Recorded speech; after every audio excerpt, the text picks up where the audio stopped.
या ठिकाणी अर्जुन भगवंताला पूर्ण शरण जातो. त्याच्या मनातील सर्व शंका कुशंका दूर होतात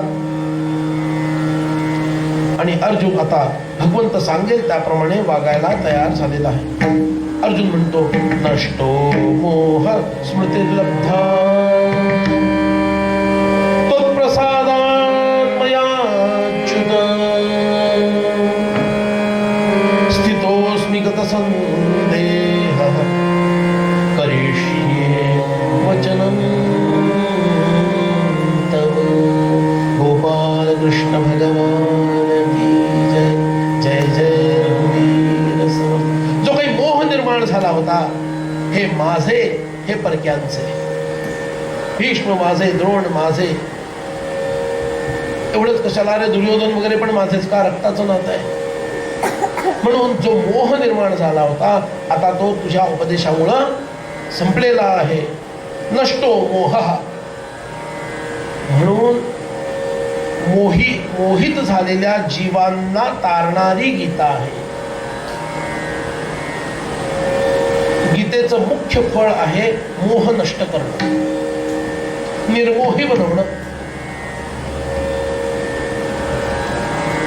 मोहित कोण कोण आहे?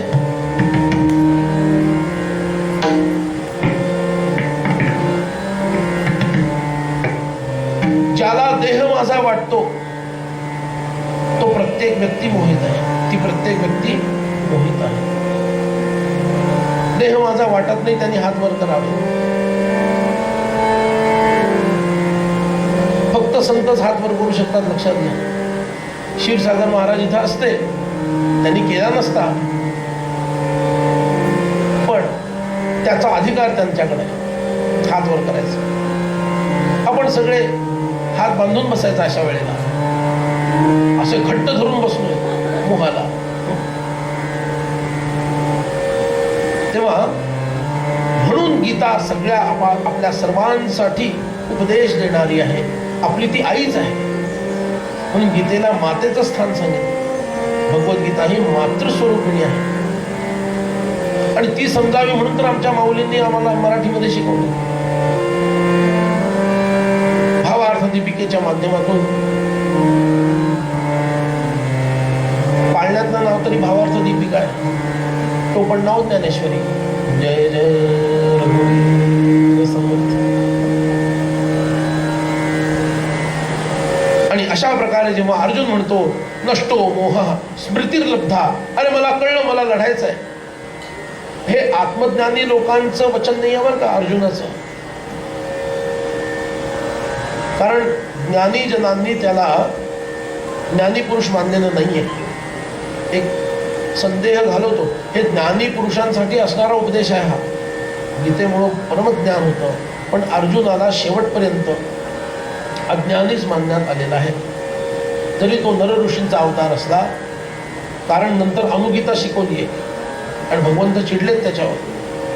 एवढी भगवद्गीता तुला सांगितली मी, योगयुक्त होऊन सांगितली, आता तू मला म्हणतोस होय परत मला गीता सांग. अरे ती काय अशी तशी सांगता येत नाही. विशिष्ट अवस्थेला पोहोचून मी ती सांगितली आहे तुला. म्हणून योगेश्वर भगवान म्हणतो ना गीतेच्या बाबतीत. आपण का म्हणतो योगेश्वर? योगयुक्त होऊन भगवंतांनी ही गीता ऐकवली. अशी सारखी सारखी सांगता नाही येत ती. तो प्रसंगच इतका बाका होता, त्याला जर ती सांगितली नसती आणि त्याचा मोह घालवला नसता तर युद्धाचा मोठा प्रसंग निर्माण झाला असता. पांडवांनी करायचं काय? म्हणून भगवंताने आपलं यौगिक तेज त्याच्यामध्ये ओतलेलं आहे. अशी ही भगवद्गीता.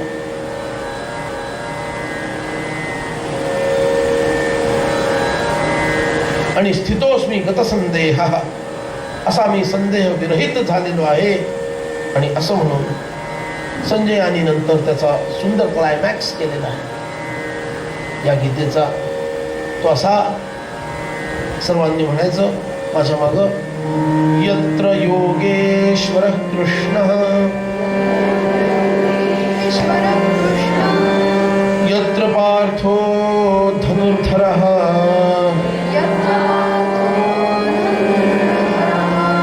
तत्र श्रीर्विजयो भूतिः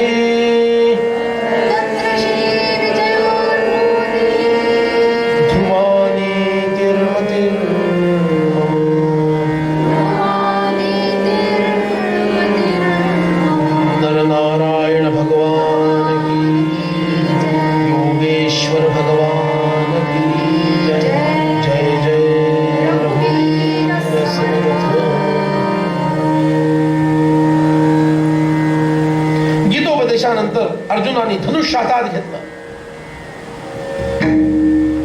आणि पांडवांमध्ये प्रचंड जल्लोष.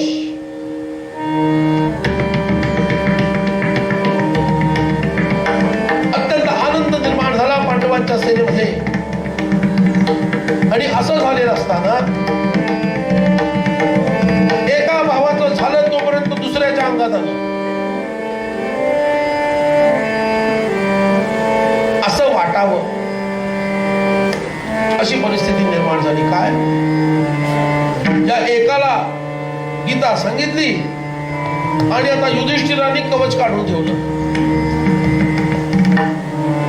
कवच उतरवलं, आयुध त्यागली आणि कौरव सेनेच्या दिशेने हात जोडून पटपट पटपट चालायला लागला. धनुष्यबाणाचा त्याग करून कवच सोडून. पांडव आणि श्रीकृष्ण पण त्याच्या मागे धावतायत. भीमसेन म्हणतो, आता ते शब्द खूप प्रौढ आहेत पण भावार्थात की आता तुला काय झटका आला बाबा, असं म्हटलं नाही का त्यांनी. आता एकाचं झालं तर दुसऱ्याला काय आलं. राजा, अरे कुठं चाललास तू? तुझं असं जाणं आम्हाला संदेहात पाडत आहे. आम्ही भयभीत झालो आहोत. अर्जुन म्हणतो, नकुल सहदेव सगळेच म्हणतात, श्रीकृष्ण पण म्हणतात, कुणालाच उत्तर दिलं नाही. आणि मग श्रीकृष्ण भगवान हसतात आणि म्हणतात, अरे हा का चाललाय मला माहितीये. तो आशीर्वाद ग्रहण करण्यासाठी चाललाय. सगळ्यांचे आशीर्वाद मिळवण्यासाठी चाललेला आहे. याला सुद्धा युधिष्ठिरानं उत्तर दिलं नाही. तो चालतच राहिला.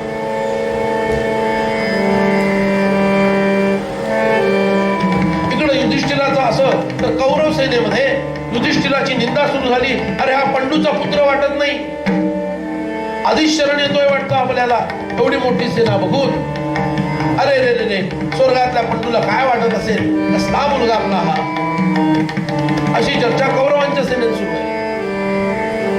आणि असं चालू असताना युधिष्ठिर भीष्मांच्या समोर येतो. नंतर द्रोण, कृप आणि शल्य.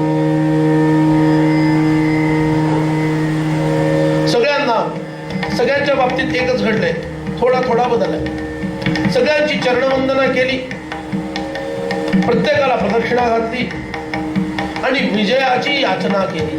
तुमच्या आशीर्वादानं मला विजय प्राप्त होवो. आणि प्रत्येकाला तुमचा मृत्यू कशात आहे असं विचारलं. काय भारी आहे ना. भीष्म आजोबा, तुम्हाला मारायचं कसं?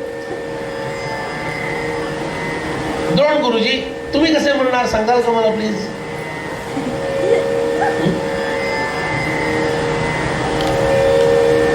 कृपाचार्यांचा तर प्रश्नच नाही. ते म्हणतात, अरे बाबा मी काय म्हणणार नाहीये,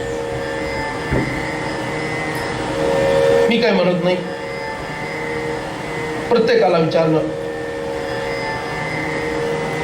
प्रत्येकानं एक वाक्य मात्र अवश्य सांगितलं. आणि ते वाक्य म्हणजे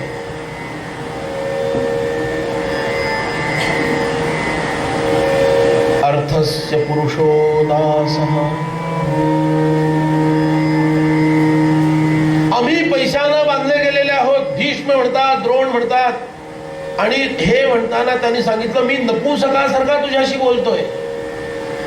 चौघाही जणांनी सांगितलं, इतकं मोठं युद्ध करणारे हे बोलताना म्हटलं, नपुंसकासारखे मी तुझ्याशी बोलत आहे. अर्थस्य पुरुषो दासः. माणूस हा पैशाचा दास असतो. आम्हाला आमच्या भाग्यामध्ये हे आलेलं आहे की यांच्या बाजूनं लढावं लागतं, अधर्माच्या बाजूनं लढावं लागतं, कारण आम्ही यांचं मीठ खाल्लंय. एकच वाक्य चौघही बोललेले. भीष्म बोलले, त्यानंतर द्रोण बोलले, कृप सुद्धा बोलले, शल्य सुद्धा बोलले. अर्थस्य पुरुषो दासः. भीष्मानं म्हटलं, पण आजोबा ते नाही सांगितलं तुम्ही, डिश कसे जाणार? भीष्म म्हणाले, योग्य वेळ आली की तुला सांगेन.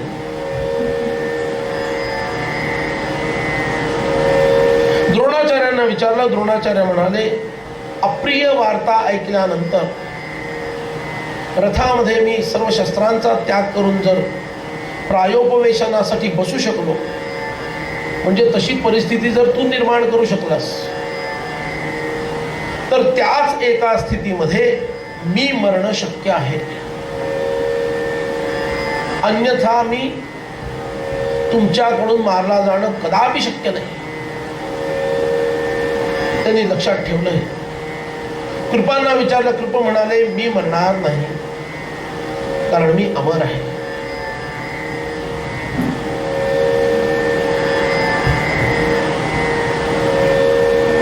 आणि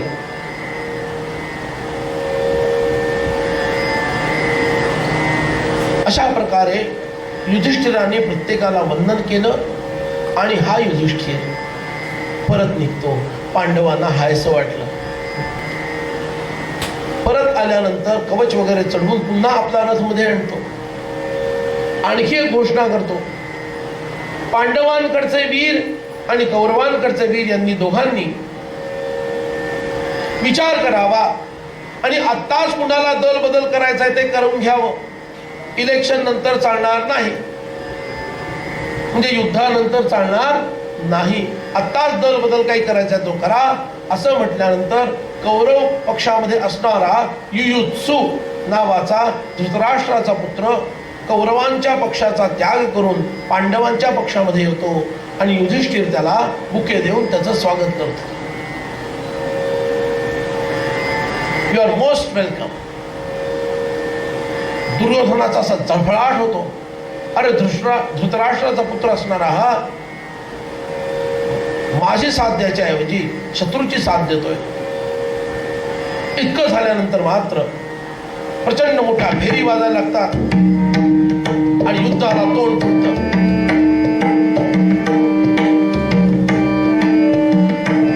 भीष्म अर्जुन, भीष्म अभिमन्यू, भीष्म आणि भीम अशा अनेक अनेक लढाया होतात. सर्व लोक आपला पराक्रम गाजवतात.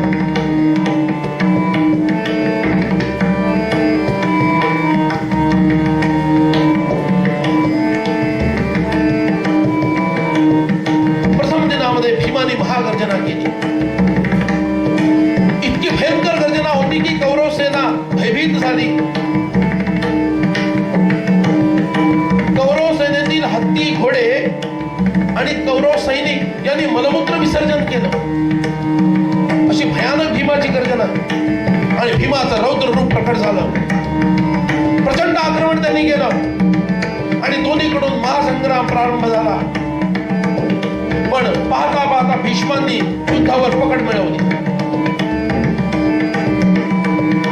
भीष्म आणि अर्जुन युद्ध आहे. कृतवर्मा सात्यकी युद्ध आहे. बृहद्बल आणि अभिमन्यू लढतायत. दुर्योधन आणि भीम लढतायत. दुर्योधन आणि भीम धनुष्यबाणाने लढतायत. दुःशासन, नकुल, दुर्मुख आणि सहदेव, शल्य आणि युधिष्ठिर, द्रोण आणि धृष्टद्युम्न, अलंकुश नावाचा राक्षस आणि घटोत्कच नावाचा राक्षस, अश्वत्थामा आणि शिखंडी लढतायत. भगदत्त आणि विराट लढतायत.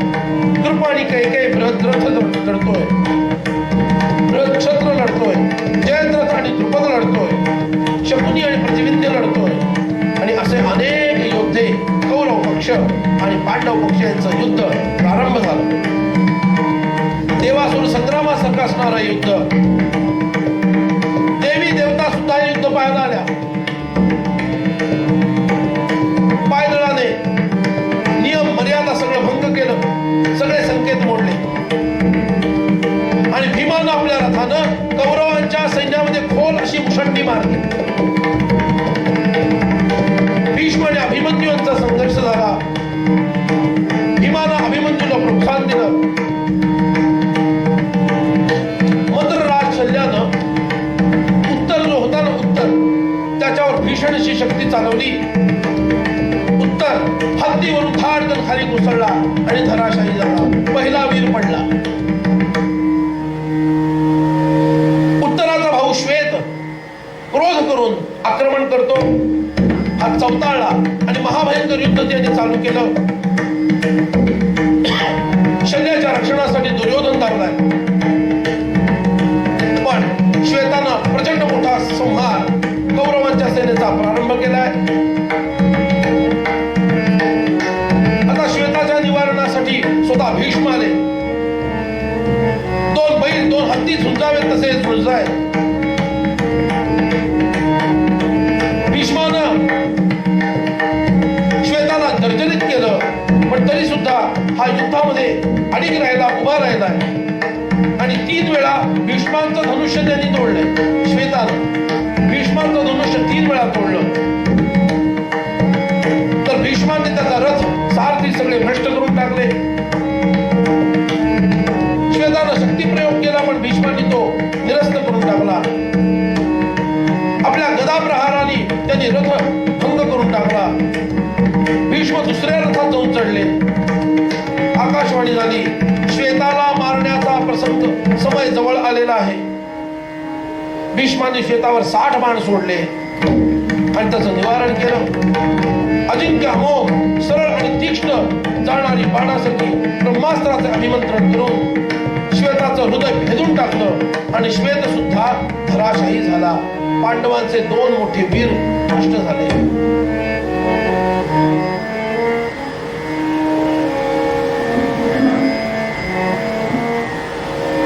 कॉमेंट्री चालू असताना,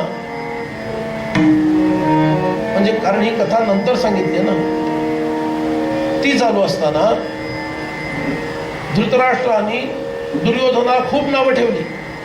याच्यामुळे हे सगळं व्हायला लागलं विचित्र. असं संजयाने सुनावलंय, महाराज त्याचं नाव पुढे करू नका, तुम्हीच मुख्य कारण आहात.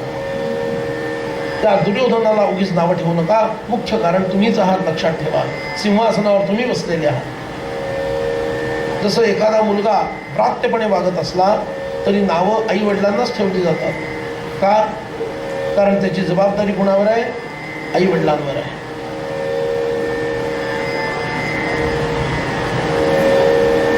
श्वेतही मारला गेला.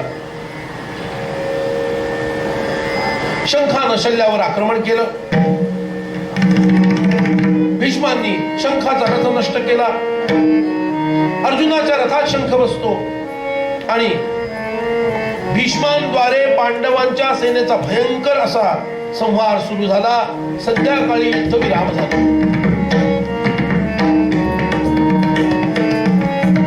शिबिरात परत आल्यानंतर भीष्मांच्या महासंहाराला बघून युधिष्ठिर गांगरून गेला, भयभीत झाला आणि श्रीकृष्णांना म्हणतो, हे कृष्ण, मला वाटतं आता पहिल्या दिवशीच ही परिस्थिती आहे. मला वाटतं हे युद्ध पुरे.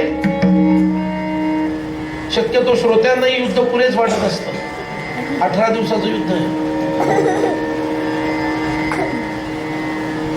युद्ध पुरे युधिष्ठिराला वाटलं. मला असं वाटतं मी छानपैकी मनात निघून जातो तपस्येसाठी. काय भगवंताला किती प्रयत्न करायला लागले तो.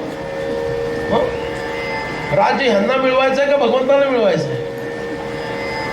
आणि एक एक जण असा काही वनात जायला आणि झोळी हातात घ्यायला आतुर झालेला आहे. काय बोलावं.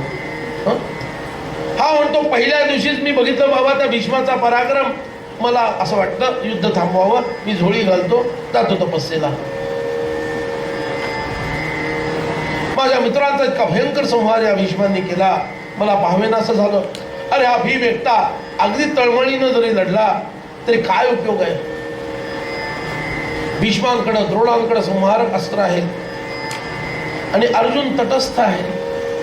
तो काही मनापासून लढत नाहीये. हे तर भगवंताचं पण ऑब्झर्वेशन आहे बरं का. अगदी 9व्या दिवसापर्यंत अर्जुन असाच वागलेला आहे जवळपास. नष्टो मोह असं त्यांनी जरी म्हटलं गीता ऐकल्यानंतर, त्याला अज्ञानी का म्हटलंय? नष्टो मोह त्यांनी म्हटलं खरं. धनुष्य हातात घेण्यापुरतं ते सत्य आहे. युधिष्ठिराचं म्हणणं असं आहे, अर्जुन मनापासून तीव्रतेनं लढत नाहीये. भीम लढतो, पण एकट्या भीमानं काय होणार आहे?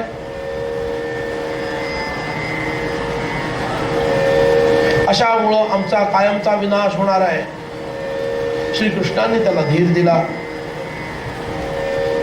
आणि धृष्टद्युम्नाला म्हटला, रे बोल, तू सेनापती आहेस ना, बोल ना काहीतरी. धृष्टद्युम्नाची किल्ली फिरवली भगवंतानी, चांगली पिळली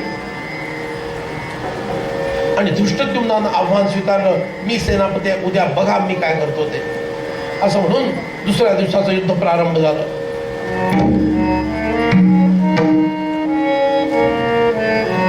दुसऱ्या दिवशी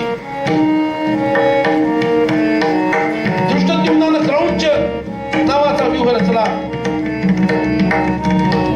भीष्म, अर्जुन, द्रोण, धृष्टद्युम्न, भीम आणि कलिंग, नंतर धृष्टद्युम्न आणि अश्वत्थामा, अभिमन्यू आणि दुर्योधन, भयंकर युद्ध झाली.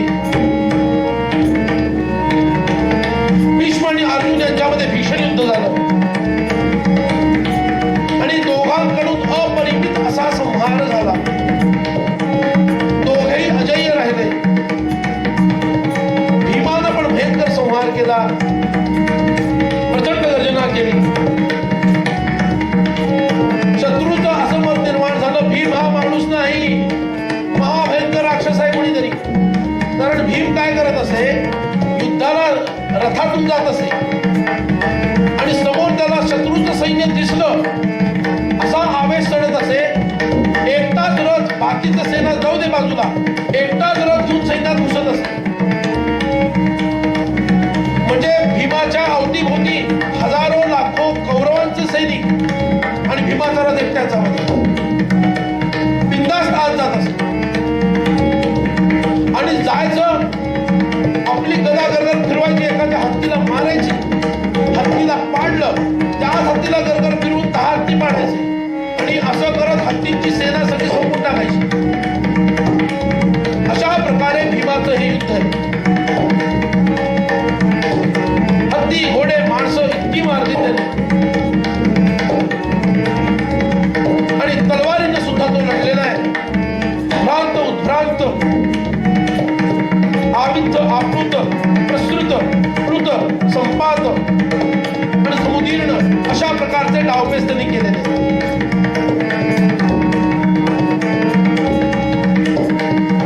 2 दिवसाचं युद्ध झालं. याच्यातही फार मोठा संहार झालेला आहे. तिसऱ्या दिवसाचं युद्ध प्रारंभ होतं. कौरव सैन्य युधिष्ठिरानं केलेल्या पराक्रमामुळे पळत सुटलं. कौरव सेना युधिष्ठिरानं केलेल्या पराक्रमामुळे पळत सुटली आणि दुर्योधन भीष्मांपाशी येतो आणि म्हणतो, आपण व द्रोण यांनी विचार करावा आणि महत्वाचा व्यूह निर्माण करावा. पांडवांची सरशी होताना दिसतीये. भीष्मांनी गरुड व्यूह केला, अर्धचंद्राकृती व्यूह हा धृष्टद्युम्नानं केला.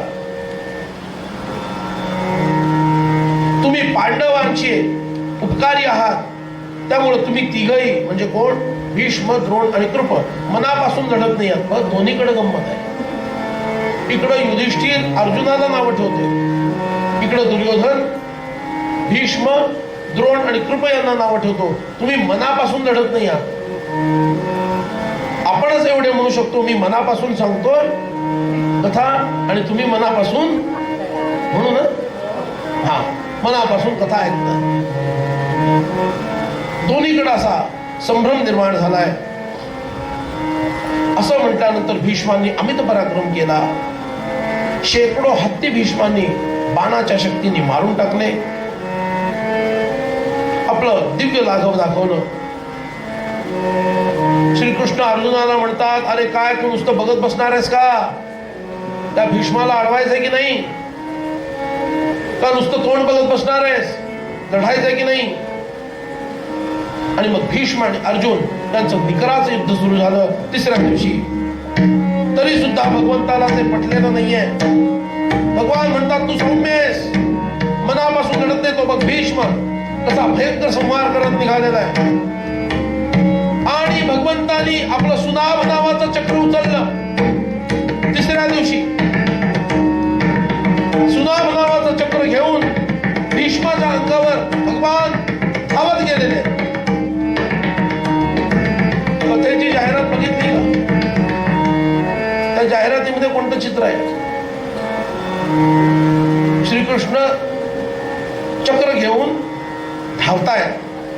तर या दिवसात प्रचंड आक्रमण केलं. अर्जुनाला एकदम आठवलं, अरे भगवंतांनी नियम केलाय तुम्ही शस्त्र हातात धरणार नाही, आणि हे तर शस्त्र घेऊन चालले. म्हणून अर्जुन सुद्धा या रथातून खाली उडी टाकतो आणि भगवंताच्या मागे धावत जातो, त्यांच्या कमरेला विळखा घालतो.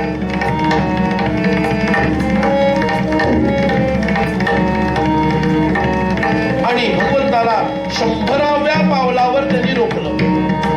मध्ये किती अंतर होतं बघा दोघांमध्ये, किती दूरपर्यंत हे लढत होते. 100व्या पावलावर रोखलं. म्हणाला, देवा तुम्ही काय नियम केला आहे? देवाने म्हटलं, तुझं लक्ष आहे का लढाईत?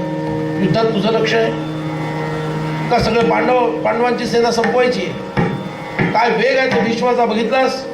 मग मी नाही युद्ध केलं तर कोण करणार? नाही, मी आता लक्षपूर्वक युद्ध करतो असं अर्जुनाने सांगितलं. भगवंत पुन्हा रथामध्ये आरूढ झाले. घोड्याचे लगाम हातात घेतले आणि आक्रमण केलं भीष्मांवर. महेंद्रास्त्र आणि नंतर इंद्रास्त्राद्वारे भीषण संहार अर्जुन करतो. 10,000 वीर संपवतो. 700 हत्ती आणि भीष्म आणि द्रोण या दोघांनाही युद्धामध्ये हरवतो. आणि अशा प्रकारे तिसऱ्या दिवसाचं युद्ध सुद्धा संपन्न होतं.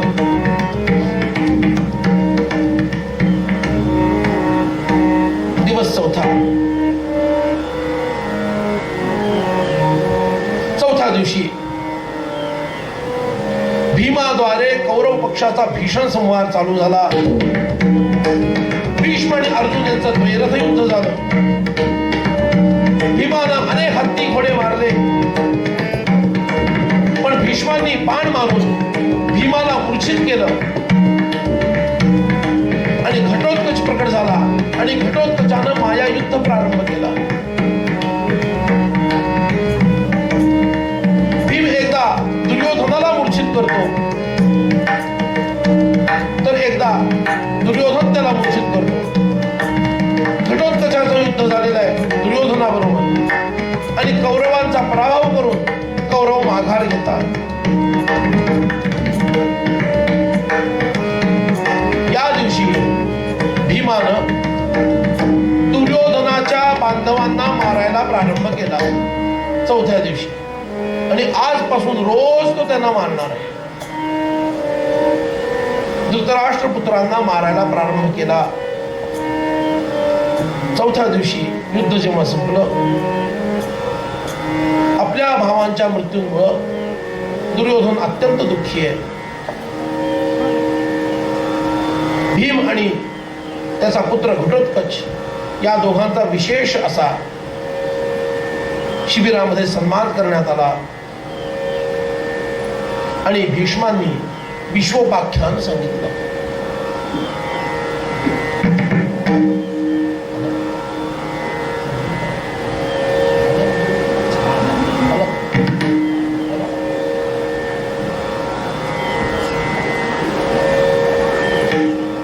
आख्यान काय सांगितलं? चौथ्या रात्री चहाच्या आधी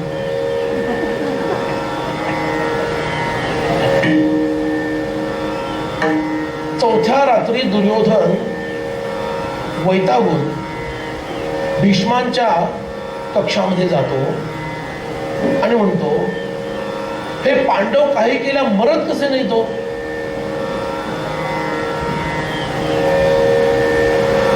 इट इज सो सरप्राइजिंग. मला काही कळत नाही, पांडव मरत कसे नाही? आणि भीष्मांनी एक पुरातन कथा सांगायला सुरुवात केली. एकदा फार फार पूर्व काळी भगवान ब्रह्मदेवांच्या समोर देव ऋषी सिद्ध यांच्या सभेमध्ये एका महान विमान रूपी पुरुषाचा आविष्कार झाला. विमान रूपी पुरुष आहे तो आविर्भूत झाला आणि त्याला अच्युत समजून, अनंत समजून उत्पत्ती स्थिती संहार करता समजून, अनादि अनंत भगवान समजून ब्रह्मदेवांनी संबोधन करून त्याची स्तुती केली. त्याला प्रार्थना केली, हे वासुदेव, हे कृष्णा, स्वतःची विविध भागांमध्ये विभागणी करून मनुष्यत्वाला तू प्राप्त हो. त्याचप्रमाणे कीर्ती, लौकिक व योग प्राप्त करून तू असुर दैत्यांनी नरयोनीत जो जन्म घेतलेला आहे त्याचा संहार करून धर्मस्थापना कर. अशी भरपूर स्तुती श्रीकृष्णांची केली आणि त्या सर्वेश्वराने अनुमोदन दिले आणि तो अंतर्धान पावला.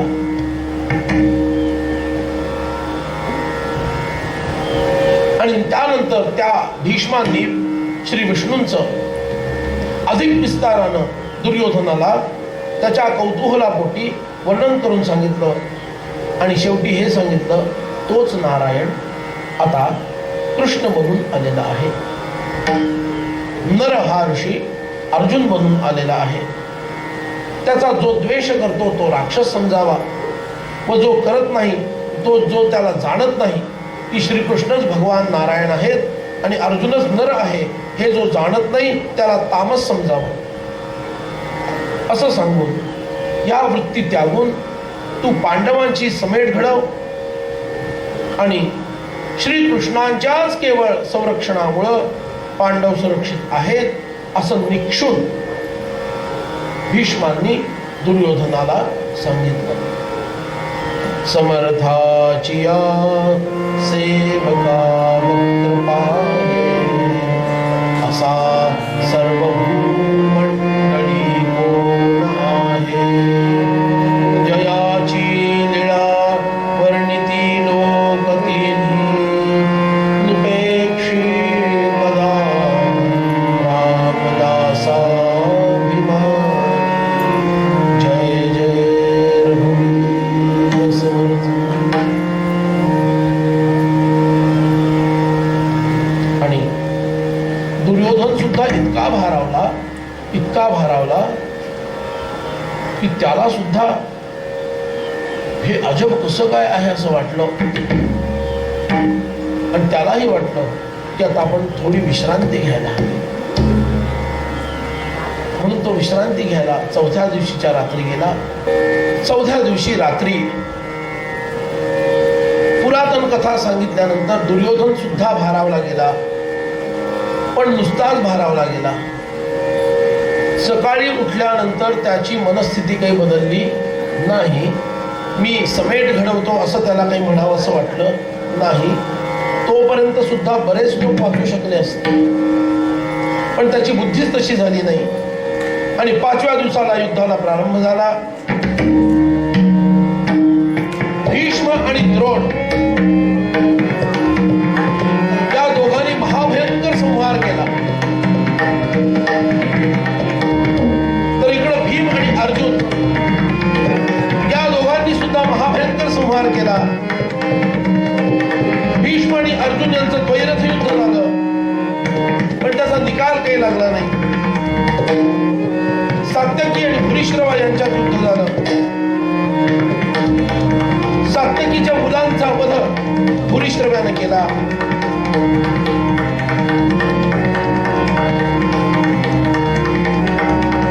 रथी सात्यकीनं संपवले, तर 25,000 रथी अर्जुनानं संपवले. असा भीषण संहार सुरू आहे. 6व्या दिवशी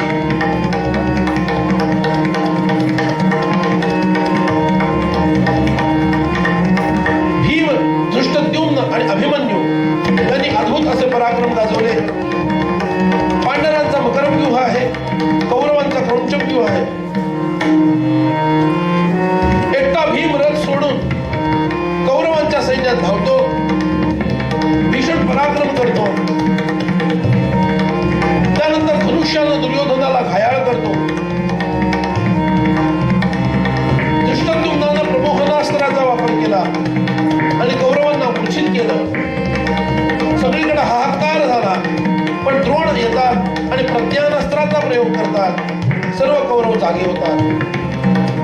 अटीतटीच्या लढाया चाललेल्या आहेत.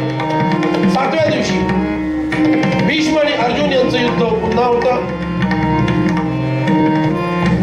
इकडं भगदत्तानं अत्यंत बलाढ्य असणाऱ्या घटोत्कचाला पळवून लावलं.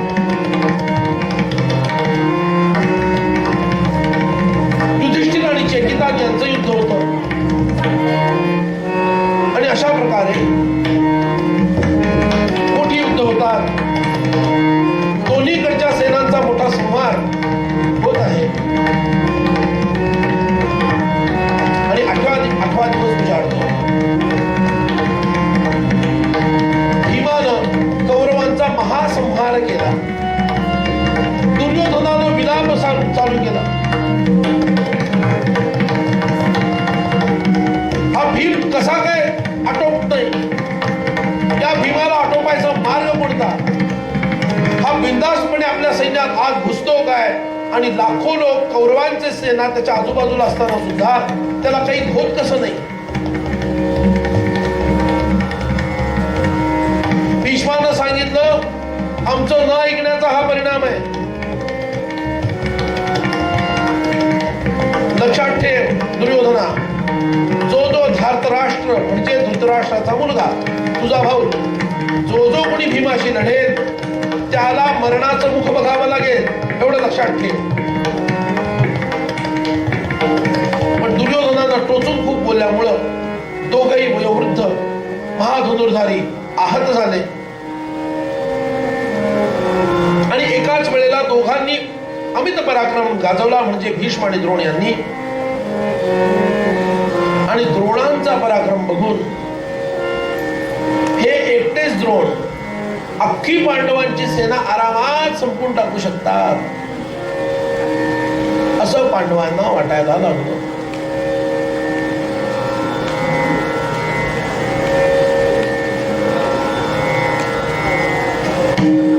पण दोन्ही दलातील वीर प्राणपणानं लढले. घटोत्कच दुर्योधनाचा वध करण्यासाठी सरसावला. त्यानं भीषण असा बाण प्रहार त्याच्यावर केला. द्रोण, सोमदत्त, बाल्लिक, चित्रसेन, विकर्ण, भूरिश्रवा, विविंशती, अश्वत्थामा, सिंधुराज, अवंतिराज इतक्या सगळ्यांनी बेभाम होऊन युद्ध केलं. पण तरी सुद्धा या घटोत्कचाच्या समोर त्यांचं काही चाललं नाही. इतका हा राक्षसी शक्तिशाली आहे. कौरव सैन्यांनी शेवटी माघार घेतली. 7-7 हात लांब असणारी तालमापाची धनुष्य घेऊन दुर्योधन रक्षणासाठी अनेक महारथी धावले.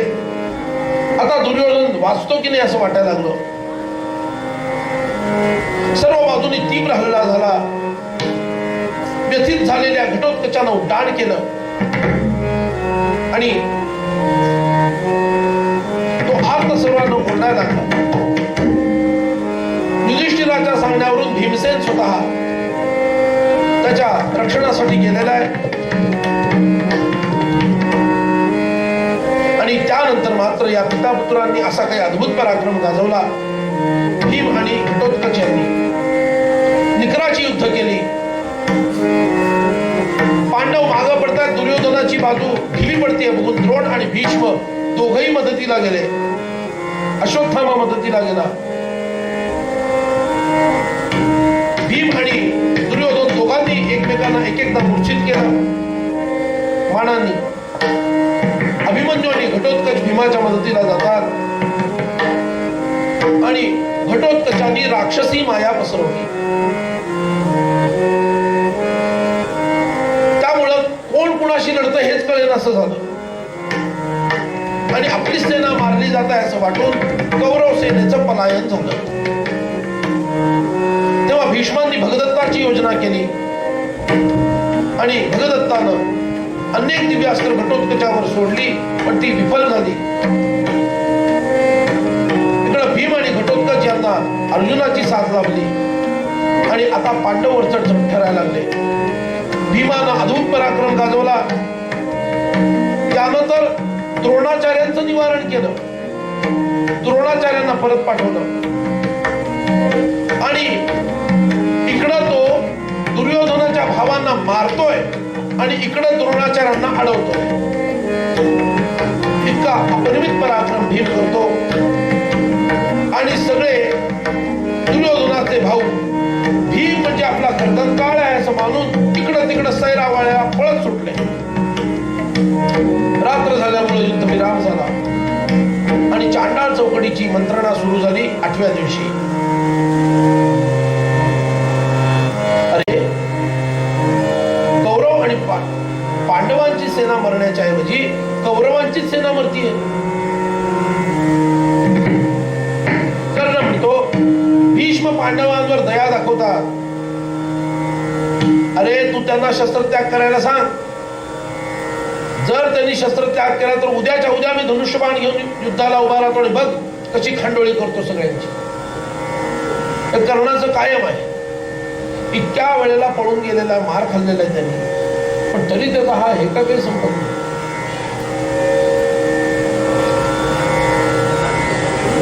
शेवटी कष्टी झालेला हा दुर्योधन भीष्मांकडे जातो आणि म्हणतो आपण का पांडवांना संपत नाही आहात. एकतर त्यांना संपवा, नाही तर मग शस्त्रत्याग करा. मी कर्णाला माझा सेनापती बनवतो. भीष्म खूप दुःखी झाले आणि म्हटलं तुला मी वारंवार याच्या पूर्वी सांगितलं, अर्जुन हा अद्भुत योद्धा आहे. खांडवन, गोग्रहण, गंधर्वांची युद्ध, निवात कवच राक्षसांची युद्ध, अनेक प्रसंगी अर्जुनानं अद्भुत पराक्रम गाजवलेला आहे. श्रीकृष्ण प्रत्यक्ष कालरूप आहेत. एका शिखंडीला सोडलं तर मी पांचाल सोमकांशी अवश्य लढेन, मारेन किंवा मरेन. पृथ्वी असेपर्यंत ज्याचं लोक वर्णन करतील असं महाभयंकर युद्ध तू उद्या पाहशील असं सांगून आश्वस्त केलं आणि 9वा दिवस उजाडला. आशशृंगी राक्षसाशी अभिमन्यू लढतो. अर्जुन द्रोणांशी, सुशर्मा अर्जुनाच्या हस्तकौशल्यावर प्रसन्न होतो. देव आणि दानव प्रसन्न होतात. भीमानं अमित पराक्रम केला आणि गजदलाचा छेंदामेंदा केला.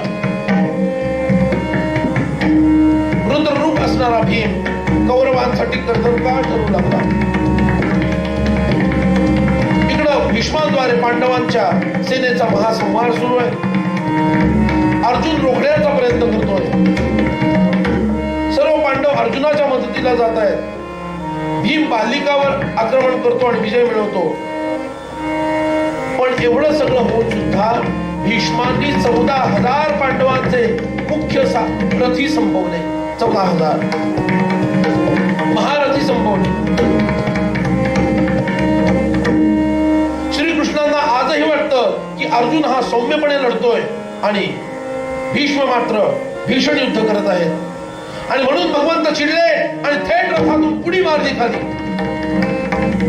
प्रतोद म्हणजे आपला चाबूक तो हातात घेतला आणि धावत सुटले. प्रचंड गर्जना केली. भीष्मांच्या अंगावर धावले भगवान चाबूक घेऊन. भीष्म गोंधळले नाही. भीष्मांनी भगवंताची स्तुती केली. कमल नयना ये, देव देवेश्वरा ये, तुला मी प्रणाम करतो ये. अरे तुझ्या हस्ते मरण म्हणजे परम कल्याण. आज तू सर्व लोकांमध्ये माझा सन्मान केलेला आहेस. हे अनंत प्रभू मधुर प्रहार कर, मी तुझा दास आहे असं म्हणून सुंदर अशी स्तुती या भीष्मांनी श्रीकृष्णांची केली. अर्जुनानं भगवंताचे पाय घट्ट धरले आणि त्यांना परावृत्त केले. गोपाला गोपाला देवकी नंदन गोपाला गोपाला गोपाला गोपाला देवकी नंदन गोपाला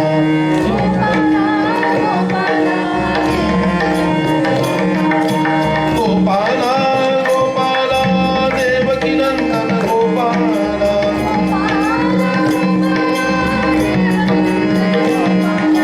गोपाला गोपाला देवकी नंदन गोपाला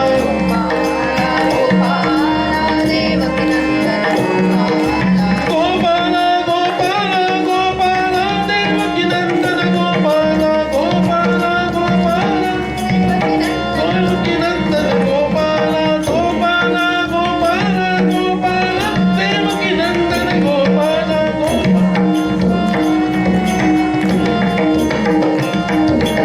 गोपाला गोपाला देवकी नंदन गोपाला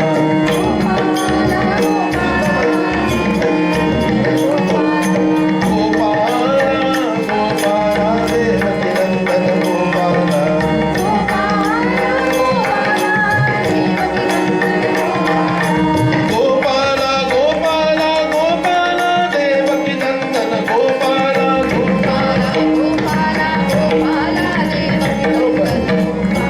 गोपाला गोपाला गोपाला देवकी नंदन गोपाला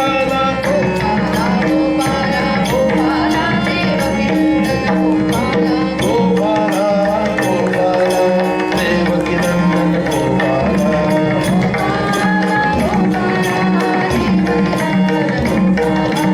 गोपाला गोपाला देवकी नंदन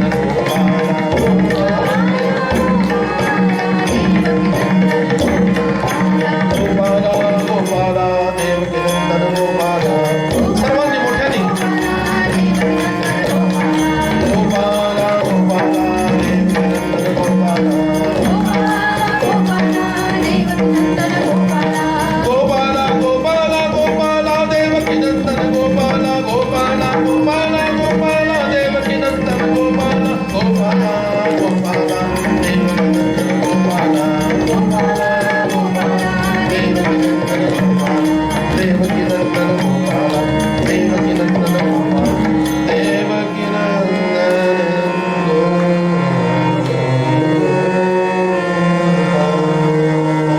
गोपाल कृष्ण भगवान. अर्जुन धावत गेला आणि भगवंताला घट्ट दोन्ही पायांना धरलं, पकडलं आणि म्हटलं, कसं बस 10व्या पावलावर अडवलं. भगवान इतके चिडलेले आहेत, मी आपल्या वचनाचं पालन करेन. देवा, आपण स्वतः सत्यवादी बनावं. लढणं हे माझं दायित्व आहे. भीष्मवध ही माझी प्रतिज्ञा आहे. सत्य, शास्त्र, शस्त्र आणि सत्कृत यांची शपथ मी पुन्हा घेतो. मी शत्रूंचा पूर्ण नाश करीन. असं जेव्हा अर्जुनाने पुन्हा भगवंताला आश्वस्त केलं प्रतिज्ञा घेऊन, तेव्हा भगवंत माघारी फिरले, रथामध्ये बसले.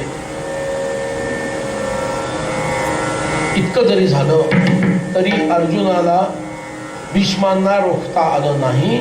भीष्मांनी पांडव सेनेचा अपरिमित संहार केला. संध्याकाळ झाली म्हणून युद्धविराम झाला आणि रात्री शिबिरामध्ये युधिष्ठिर खूप विचार करून श्रीकृष्णांना म्हणतो, हे कृष्ण, अरे भीष्मांच्या झंझावातापुढं माझ्या अख्ख्या सैन्याचा नाश होत चाललेला आहे. मी हतबुद्ध झालोय. माझ्यामुळं माझ्या भावांना आणि द्रौपदीला फार यातना आजपर्यंत भोगाव्या लागल्या. आता ह्यांना भीष्माच्या हातात द्यायचं आणि मरायला भाग पाडायचं मला काही योग्य वाटत नाही. फार वाईट वाटत आहे. आणि आमचे हे प्रपितामह आहेत, त्यांनाही मारणं हेही धिक्कारास पात्र आहे. मला स्वधर्मामध्ये स्थिर कर बाबा. किती जणांना काय काय भगवंताला सांगावं लागले नाही. सतत उपदेश करावा लागतो. अरे धर्म आणि अर्जुन ह्या लोकांची ही स्थिती आहे, तुमची आमची काय मग? म्हणून भगवंत चिडत नाही आपल्यावर. सारखा स्क्रू टाईट करावा लागतो. आम्ही काही उपासना केंद्रामध्ये असे महिन्यातून एकदा प्रवचन किंवा असं काही ठेवतो. त्या लोकांना मी काय म्हणतोय जास्त लवकर कळत असेल. निरूपणी हे सद्वृत्ती होते आणि स्थळ त्याग होता सवेची जाते. सारखं ब्रशिंग करावं लागतं. आता आपलं हे युद्धच आहे. आता ह्या युद्धाचा आपल्या युद्धाशी काय थेट संबंध नाहीये.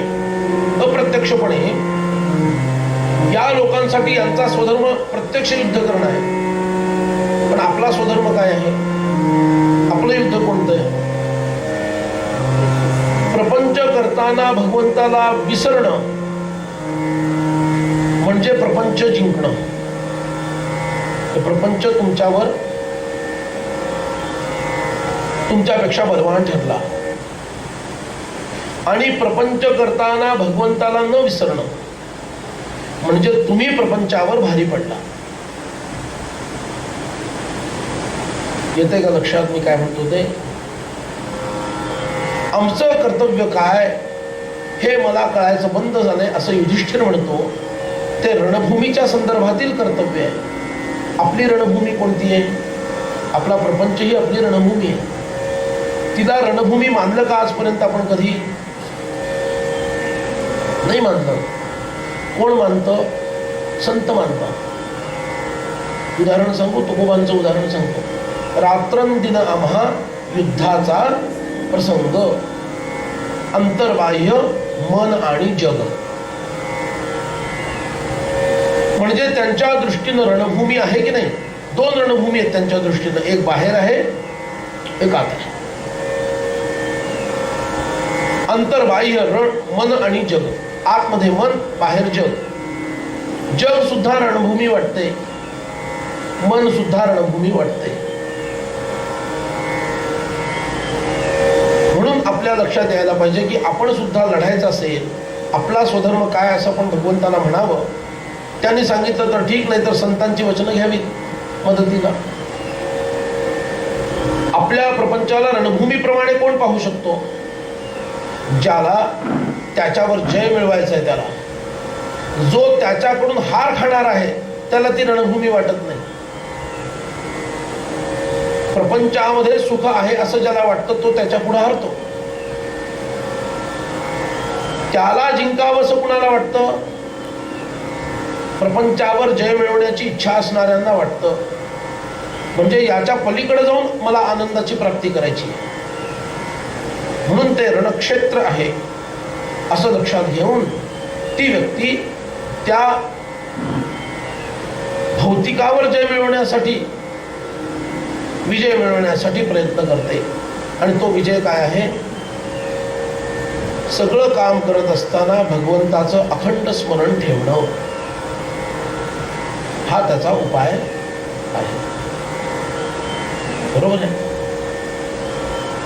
स्वधर्म आम्हाला सांग असं इथं युधिष्ठिर म्हणतो. भगवान म्हणतात क्षत्रियानं क्षात्रधर्म पाळावा. बरे आधीच्या अवतारात करून दाखवले बरं, मग सांगताय. नुसतं उपदेश करत नाहीये. क्षत्रियानं क्षात्रधर्म पाळावा, उद्वेगाचा त्याग करावा. खरं तर उपप्लव्य नगरामध्येच मी भीष्माला मारेन असा अर्जुनानं शब्द दिला. हे खरं करण्याचं दायित्व त्याचंच आहे. पण त्याला तसं करायचं नसेल तर तुझं प्रिय करण्यासाठी मी एकटाच रथात बसून भीष्मालाच नाही तर सर्वच्या सर्व कौरवांचा संहार करून येतो उद्याच्या उद्या. असं भगवान युधिष्ठिराला म्हणाले. उद्याच्या उद्या संपून येतो, कटकटच नको. अर्जुनाला परत म्हणायचं, तो यस म्हणणार, परत लढताना मात्र नो म्हणणार. मग परत त्याला म्हणणं नाही नाही मी आता करतोच आहे तयारी म्हणणार, परत तो नाही म्हणणार. ही भानगडच नको. करिष्ये वचनं तव स्वप्नये मोह माया ममता दूर करणं अवघड गोष्ट आहे.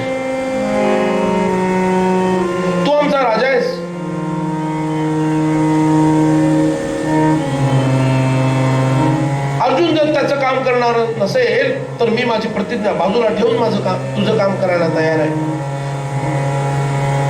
तू फक्त आज्ञा कर, कारण तू माझा राजा आहेस. आणि भगवंतानी कठोर शब्दात म्हटलं, अर्जुनाची मती भ्रष्ट झालेली आहे. अर्जुन आहे तिथं. मित्र म्हणजे फक्त गोड गोड बोलणारा नाही, योग्य वेळेला समज देणारा सुद्धा मित्रच असतो. अर्जुनाचं मोठेपण हे की भगवंताच्या या बोलण्यामुळं तो मैत्री तोडत नाही. हे अर्जुनाचं मोठेपण किंवा शहाणपण आहे असं म्हणा. आता विश्वरूप दाखवल्यानंतर मोठेपणी म्हणता येणार नाही. अर्जुनाची मती भ्रष्ट झाली असं भगवान म्हणतात. आणि सर्व संहार करायला मी समर्थ आहे. युधिष्ठिर म्हणतो, देवा तुझी प्रतिज्ञा नको मोडायला, मला ते प्रशस्त वाटत नाही.